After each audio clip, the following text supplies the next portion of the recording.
प्रिय विद्यार्थियों, मैं नागेंद्र दुबे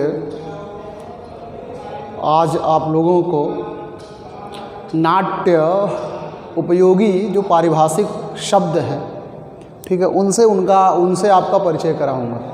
जो नाट्योपयोगी शब्द है, अब नाट्य के लिए जो उपयोगी शब्द है उनका अर्थ यह हुआ कि जैसे आप नाटक को पढ़ते हैं। देखिए, बीए प्रथम वर्ष के विद्यार्थियों के लिए मुख्य रूप से वीडियो है जिनको मैं पढ़ा रहा हूँ, या जो ऑनलाइन कक्षा मैं आपको दे रहा हूँ, यह मुख्य रूप से बीए प्रथम वर्ष के छात्रों के लिए तो नितांत लाभकारी, क्योंकि उनके सिलेबस में है। और जो लोग क्लास में कभी नहीं रहे होंगे, वंचित रहे होंगे, उनके लिए भी ये लाभकारी होगा। और तीसरी बात, यदि आप संस्कृत के प्रेमी हैं तो आपको इसको जानना जरूरी है। अगर आप संस्कृत के कंपटीटर हैं तो आपको तो हमेशा याद रखना पड़ेगा। तो इस नाते से सबके लिए समान रूप से लाभकारी है, ठीक है। तो अब आप यहाँ ध्यान दीजिए, नाटक जब आप पढ़ते हैं तो वहाँ बहुत सारे शब्द सुनने को मिलते हैं। जैसे क्या है, नांदी हो गया, सूत्रधार हो गया, ठीक है, पूर्वरंग हो गया, नेपथ्य शब्द हो गया, आकाशभाषित शब्द हो गया, पताका स्थानक शब्द हो गया, अर्थोपक्षेपक शब्द हो गए, ठीक है, जो है कंचुकी शब्द हो गया और विदूषक शब्द हो गया। तो प्रिय विद्यार्थियों, मैं 4-5 शब्दों पर इसी कक्षा में आपको है ना समझाने का प्रयास करूंगा। बाकी जो शेष बचेगा उसको अगली कक्षा में मैं आपको प्रोवाइड कर दूंगा। तो यहाँ तो ध्यान देने योग्य बात यह है कि सबसे पहले जो बात आती है वह नाट्योपयोगी जो भी शब्द हैं उनमें सबसे पहला शब्द जो सुनने को मिलता है नांदी। क्या आता है? नांदी। तो अक्सर आपसे कभी कभी ये पूछेगा कि नांदी का लक्षण दीजिए, नांदी का क्या लक्षण है बताइए।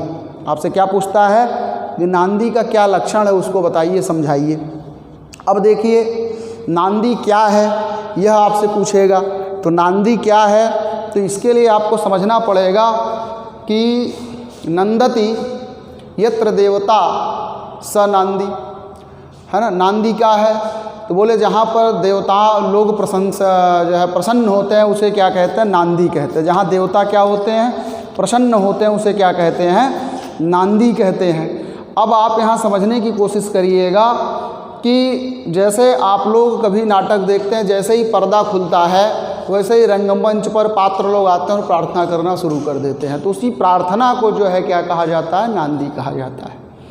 अब नांदी का क्या लक्षण मैं आपको समझा रहा हूँ। नांदी का लक्षण है आशीर्वचन संयुक्ता स्तुतिर्यस्मात् प्रयोज्यते देवद्विज नृपादीनां तस्मात् नांदीति संगीता। तो पूरा मैं लिख देता हूँ, आप समझ लीजिएगा। तो क्या है? आशीर्वचन संयुक्ता, आशीर्वचन संयुक्ता, ठीक है, यह है ये आशीर्वचन संयुक्ता। स्तुतिर्यस्मात् प्रयुज्यते, स्तुतिर्यस्मात् प्रयुज्यते,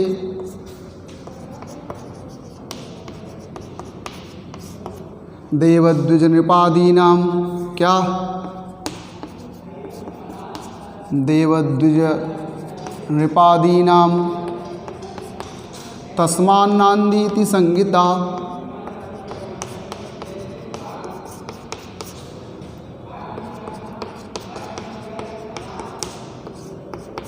यह बात आई, ठीक है। अब यह जो है साहित्य दर्पण के छठे परिच्छेद की 24वीं कारिका है ये। तो ये साहित्य दर्पण के छठे परिच्छेद की 24वीं कारिका है। एक बार फिर से देखें, आशीर्वचन संयुक्ता स्तुतिर्यस्मात् प्रयुज्यते देवद्विज नृपादीनां तस्मान्नांदीति संगीता। चलो, इस पर व्याख्या करने से पहले मैं आपसे ही प्रश्न करता हूँ, आप हमको बताइएगा। जैसे आप घर बनवाने, है ना, आपके पिताजी लोग घर बनवाते हैं, तो घर के माने अर्थात गृह निर्माण के पूर्व जो है आप लोग देखे होंगे कि नींव पूजन का कार्य होता है। जैसे अभी अयोध्या का मंदिर बनना था तो आदरणीय मोदी जी जाकर के क्या किए? भूमि पूजन किए। अब प्रश्न ये होता है, इसको किया क्यों जाता है ना। आपके मन में वही एक प्रश्न आया होगा, आखिर ये क्यों किया जाता है। आप देखते हैं कोई भी शुभ कार्य करने को होता है तो लोग सबसे पहले क्या करते हैं? अपने अभीष्ट को, अपने आराध्य को, है ना, ध्यान करते हैं, उसकी पूजा उपासना करते हैं। ऐसा क्यों करते हैं? अब इसी तरह शादी विवाह होता है, उसके 1-2 दिन पहले जो है लोगों क्या करते हैं? मंत्री पूजा करते हैं, है ना, नांदी मुख श्राद्ध किया जाता है। क्यों किया जाता है? ये प्रश्न आया। क्या कोई डर है क्या? हाँ, बिल्कुल डर होता है कि कहीं कोई विघ्न ना उपस्थित हो जाए। विघ्नों का डर होता है। अब समझ में आया? हमें भय किसका होता है? विघ्नों का भय होता है। विघ्न, बाधा ना आ जाए, तो अब प्रश्न उठा कि क्या नांदी करने से बाधा दूर हो जाएगी? बिल्कुल दूर हो जाएगा। ऐसा आस्तिक है ना जनों में विश्वास है, ऐसा लोगों में भरोसा है ईश्वर के प्रति कि यदि हम अपने कार्य के पूर्व, ठीक है, यदि हम अपने कार्य के पूर्व कोई कार्य करना चाह रहे हैं, उसके पूर्व यदि ईश्वर का ध्यान कर लेते हैं तो उससे हमारे कार्य में आने वाली जो बाधाएं हैं उनका नाश हो जाता है, ठीक है। और जब बाधाएं नहीं आएंगी तो हमारा कार्य पूरा हो जाएगा।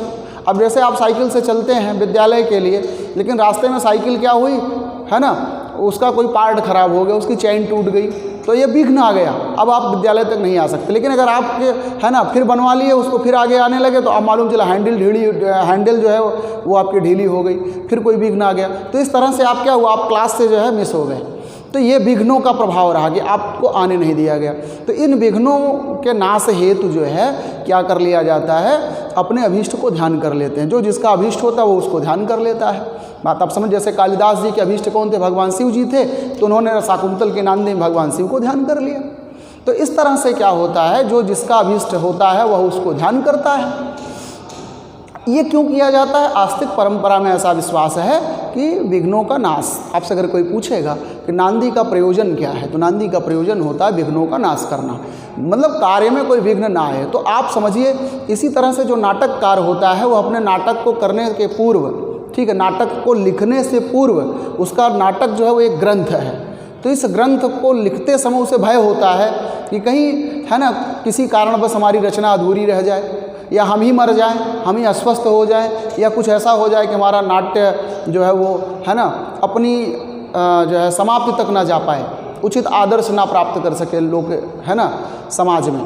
तो इसलिए क्या होता है कि व्यक्ति नांदी करता है। अब आपको समझ में आया, नांदी जो होता है उसको क्या करते हैं कि हम ग्रंथ के पूर्व में भी कर सकते हैं, ठीक है। सबसे पहले कहाँ करेंगे? तो ग्रंथादौ, ग्रंथ के आदि में। अगर उसे हम आदि में भी नहीं कर सकते हैं तो मध्य में कर सकते हैं, या फिर ग्रंथ के अंत में कर सकते हैं। बात समझ में आया? तो ग्रंथादौ, ग्रंथ मध्य और ग्रंथांते मंगलम आचरणीयम, मंगलाचरण किया जाता है। मंगलाचरण को दूसरे शब्दों में नांदी कहते हैं, ठीक है। तो अब आप समझ गए होंगे कि जैसे एक बिल्कुल सामान्य भाषा में समाज में व्यक्ति कोई कार्य करना चाहता है तो उसके पूर्व क्या करता है, अपने अभीष्ट को ध्यान करके तब कार्य करता है। ऐसा इसलिए करता है कि उसका कार्य अच्छे ढंग से पूरा हो जाए, उसमें विघ्न ना आए। तो इसका मतलब हुआ कि विघ्नों के विघातार्थ, विघ्न विघातार्थ या विघ्नों के विघात के लिए, नाश के लिए क्या किया जाता है? नांदी किया जाता है, ठीक है। तो अब ध्यान दीजिए, नांदी क्या है? तो बोले क्या? आशीर्वचन संयुक्ता स्तुतिर्यस्मात् प्रयुज्यते देवद्विज नृपादीनां तस्मान् नांदी इति संहिता। तो बोले क्या?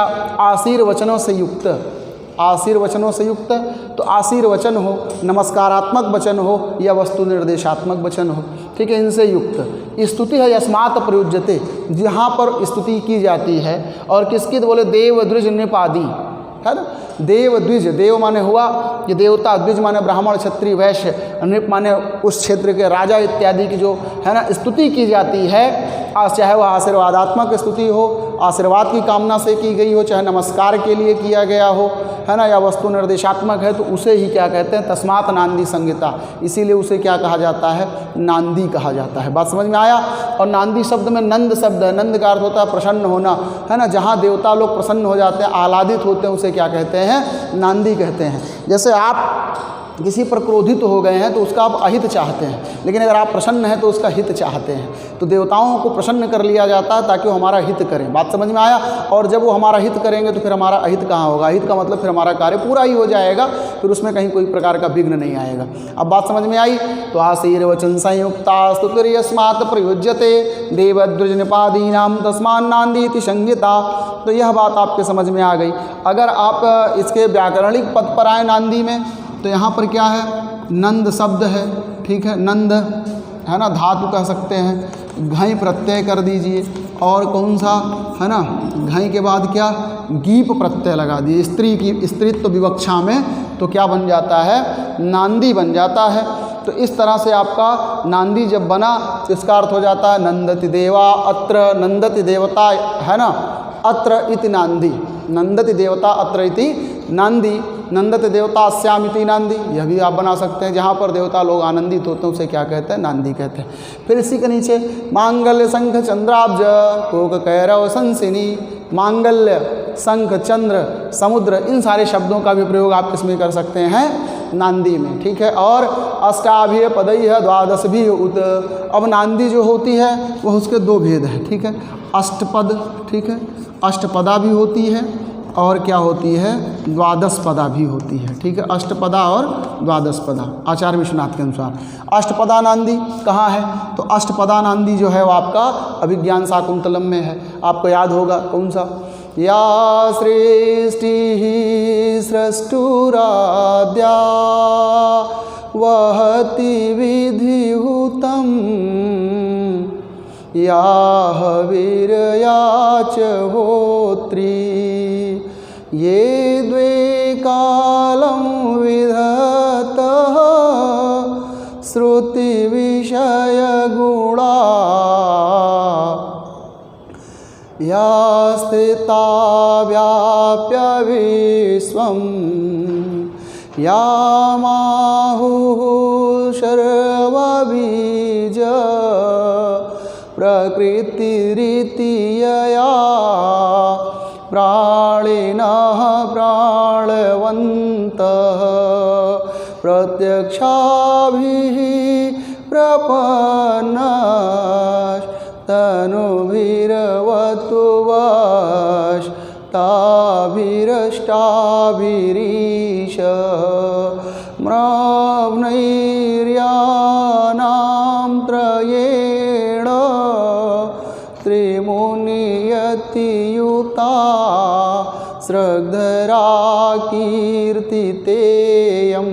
स्रग्धरा छंद में वह नांदी है। और कौन सी नांदी है, तो अष्टपदा नांदी है, समझ में आया। और द्वादश पदा नांदी कहाँ मिलेगा, महाकवभूत के उत्तर रामचरितम की जो नांदी है वह द्वादश पदा नांदी है, ठीक है। तो ये क्या है, ये उत्तर रामचरितम की जो नांदी है वह कौन सी है, तो वह उत्तर रामचरितम जो किसकी रचना है, भवभूत की, वह कैसी है, द्वादश पदा है ना। इदम कविभ्यम पूर्वेभ्य नमो वाकम प्रशास्महे, तो वह जो है वह द्वादश पदा है। और या सृष्टि है सृष्टुराद्या, तो अभिज्ञान शाकुंतलम की जो नांदी है वह कैसी है, वह अष्टपदा नांदी है। तो आप समझ गए होंगे कि यह नांदी का लक्षण है, वह नांदी की व्याकरणात्मक टिप्पणी है। और नंदति यत्र देवता नांदी, कि यहाँ पर देवता आह्लादित होते हैं, प्रसन्न होते हैं, उसे नांदी कहते हैं। नांदी का मुख्य प्रयोजन होता है कि ग्रंथ के भावी है ना जो विघ्न है वो उनका विनाश हो जाए, और फिर जब विघ्नों का विनाश हो जाएगा या विघ्न नहीं उपस्थित होंगे तो ग्रंथ पूरा हो जाता है। तो कोई भी नाटककार जो होता है वह ग्रंथ के है ना आदि में, मध्य में या अंत में क्या करता है, मंगलाचरण कर ही लेता है। अब ध्यान दीजिए, नाटक में क्या होता है, मंगलाचरण नहीं होता। नाटक के प्रारंभ में जो आशीर्वादात्मक है ना और वस्तु निर्देशात्मक या नमस्कारात्मक बात कही गई उसे नांदी कहते हैं। जबकि अगर यही बात महाकाव्य में हो जाए तो उसे क्या कहते हैं, मंगलाचरण कहते हैं। तो एक तरह से नांदी और मंगलाचरण एक दूसरे के पूरक शब्द हैं। अंतर बस इतना है कि महाकाव्य के लिए मंगलाचरण शब्द प्रचलित है और इधर दृश्य काव्य के लिए क्या है, नांदी शब्द है। समझ में आया, दृश्य काव्य के लिए नांदी है और जो श्रव्य काव्य है उसके लिए क्या है, मंगलाचरण शब्द प्रचलित है। तो अगर आप नांदी की बात है ना नांदी समझ चुके हैं तो आइए अब आपको मैं विदूषक पर बात करता हूँ कि विदूषक क्या है, ठीक है।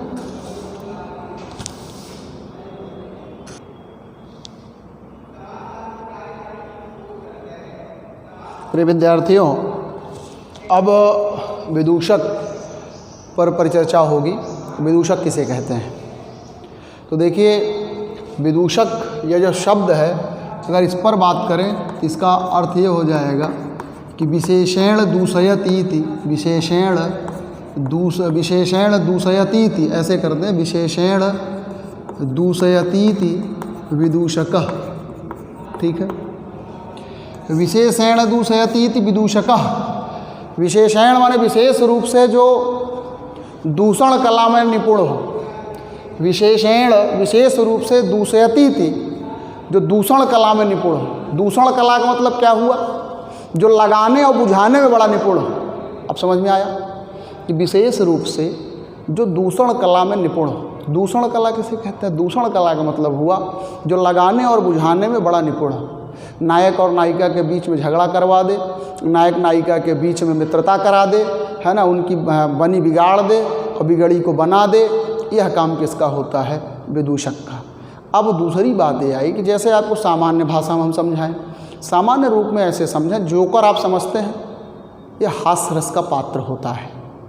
तो जोकर हास्य रस का पात्र होता है, और हास्य रस तब आपको मिलेगा जब उसकी वाणी विकृत हो, है ना, वो चलता भी हो तो लूला लंगड़ा हो, कुब्जा हो, है ना, आंखें पीली पीली हो, उसके दांत, है ना, कुछ इधर उधर, है ना, अस्त व्यस्त बेडौल हो, उसकी वाणी भी जो हो विकारित हो, दुजीवी हो, है ना, राम के साथ द्रौपदी का संबंध दिखाए सीता का ना दिखा करके, तो आपको, है ना, व्यर्थ में ही क्या होगी, हंसी निकल आएगी, अनायास हंसी निकलेगी। तो इस तरह से वो अपने क्रियाकलाप से क्या करता है, दर्शकों को हास्य रस का जो है प्रेरक होता, हास्य रस को प्रदान करता है। अब बात आप समझ गए। तो इसी बात को अगर आप समझें तो विशेषण दूषयति विदूषक, विशेष रूप से जो लगाने और बुझाने की क्रिया में दक्ष होगा उसे क्या कहते हैं, विदूषक कहते हैं। हास्य रस का पात्र होता है। यह क्या होता है, हास्य रस का पात्र होता है। और नायक, ठीक है, नायक का साथी भी होता है यह। तो आप समझिए, अगर आपसे पूछेगा कि नायक का साथी कौन है, तो नायक का साथी जो है वह विदूषक होता है। हास्य रस का पात्र कौन होता है, तो विदूषक होता है। अब विदूषक कौन, दूषण कला में जो निपुण है उसे क्या कहते हैं, उसे विदूषक कहते हैं। अब जरा सा देखिए, इसके 2 लक्षण हैं, ठीक है, इसके कितने लक्षण हैं, 2 लक्षण हैं। तो इन 2 लक्षणों में एक तो जो है नाट्यशास्त्र से हमने लिया और दूसरा साहित्य दर्पण से लिया। तो देखिए, साहित्य दर्पण और नाट्यशास्त्र, और नाट्यशास्त्र तो आज की नहीं बल्कि, है ना, लगभग 2000 वर्ष पहले की रचना है, और ये लगभग 700 वर्ष पूर्व, है ना, 13वीं शताब्दी की रचना है, और यह जो है 2री शताब्दी की रचना है। तो विदूषक वह होता है जो हास्य रस का पात्र होता है। तो यह जो विदूषक है वह लगाने और बुझाने क्रिया में बड़ा ही निपुण होता है, हास्य रस का पात्र होता है। तो इसका नाट्यशास्त्र में भरत मुनि ने जो लक्षण दिया उसको आप देखें। वामनो दंतुरः कुब्जो द्विजिह्वो विकृताननः खलति पिंगलाक्षश्च सविधेयो विदूषकः। वामनो दंतुरः कुब्जो द्विजिह्वो विकृताननः खलति पिंगलाक्षश्च सविधेयो विदूषकः। अब बोले कि यह जो विदूषक होता है, ठीक है, यह क्या होता है, तो बोले आपसे कि वामनो, पहली बात तो कैसा होता है, बौना होता है ना, क्या लक्षण दिया, बौना होता है। और कैसे हो,